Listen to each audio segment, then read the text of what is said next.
Let me tell you again a little concrete story, just because people tend to remember visual images better than concepts like I'm giving you. This I watched on PBS, I think it was Nova, maybe, 3-4 years ago. Maybe some of you saw it. It was a story in Africa about this certain section in Africa where all these young elephants were sort of acting out of character.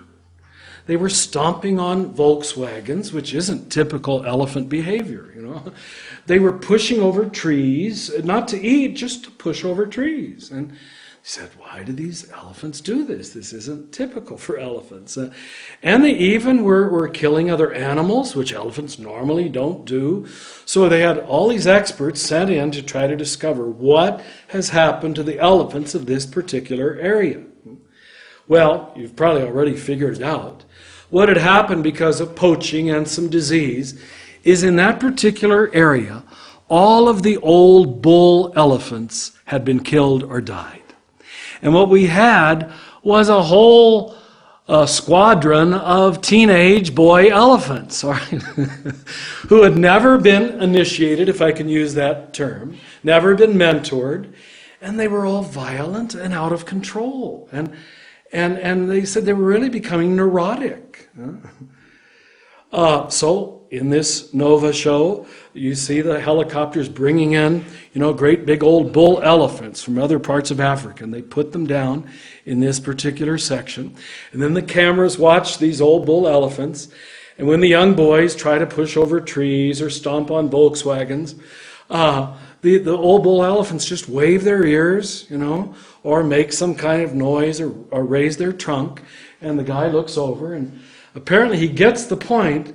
This is not the way elephants act. Well, I never knew it. You can almost see that on their face. In a matter of weeks, all the behavior changed. Now, he really has to be taught, because his natural instinct is to seek power. That's the elephant showing off his power. It's just testosterone gone wild. We use the term loose cannons.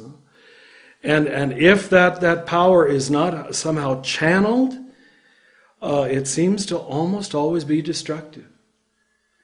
And in effect, what I learned in my study of initiation is that if men are not led onto journeys of powerlessness, they will always abuse power. Now that seems like an overstatement, I know. But look at our country. Look at our heads of state. We can't find anybody beyond the teenage psyche. and they think this is a real world. What gives away the teenage psyche, by the way, is largely a dualistic worldview, of good guys and bad guys, where everything is framed in terms of win-lose. Every teenage boy thinks that way. That's the only way you can think before initiation, is win-lose. Good guys, bad guys. And once the reality is framed that way, I can live inside of it. What an initiated man understands is that life can be framed in terms of win-win. That I don't have to always be on top to feel good about myself. I can partner life. I can partner women. I can partner other men. I don't always have to be number one.